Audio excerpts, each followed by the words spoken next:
I previously covered some cognitive biases that it's good to understand, but I actually forgot to mention a big one, which is understanding the idea of loss aversion.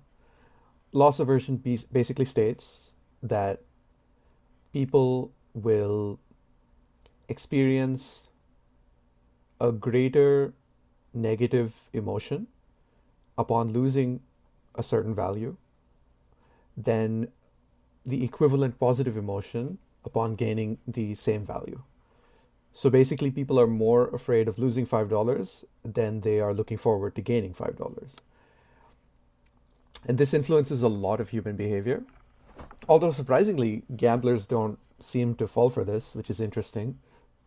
Something keeps them going, throwing good money after bad.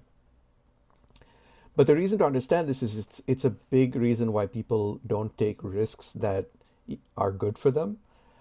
It's also a big reason why entrepreneurship is r- relatively rare, even though uh, being a freelancer is not as much. And ultimately, because of loss aversion, you'll basically end up behind where you could be if you aren't aware of it, simply because in the situations where you could get ahead by taking a small risk that would benefit you, you don't.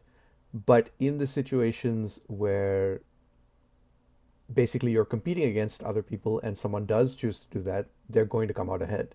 This could include, taking risks with the work that you do to get a promotion, uh, things like that. Even asking someone out. The possibility of rejection can be so terrifying that you miss out on the potential good that would come from it if it went well. This perceived risk, I think, is really important to practice sort of dealing with, simply because the reality is the outcomes aren't nearly as bad as perceived. So this is two things. It's loss aversion, but it's also misjudging risk in the first place, measuring it as negative even when it's like the expected value is positive. The other thing to consider related to loss aversion is that it really is a bigger risk and a bigger loss if you take no risks and you take no losses in the process because you're taking no risks. Playing it safe often has worse long term outcomes.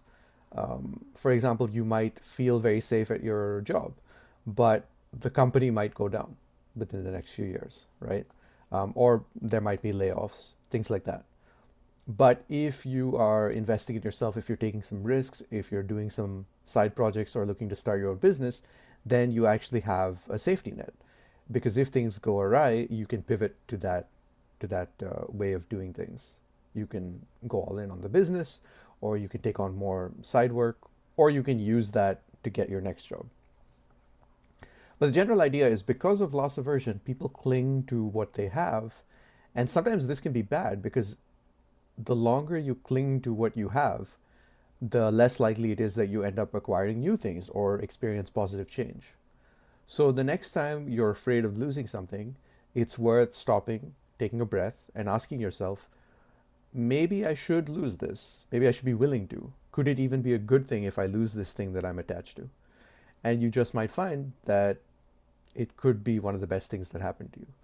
When you listen to people who lost things in the past, often they will say, I didn't realize it at the time, but that loss then drove me to this thing that I value much more today. So that's the hindsight, giving them the opposite of loss aversion. So instead of having to realize it years later, if you think about it in the moment, there are ways you can realize it right away and then act in a way that is willing to take those calculated risks or is willing to lose the thing you're attached to simply because you know, oh, this could actually be good for me.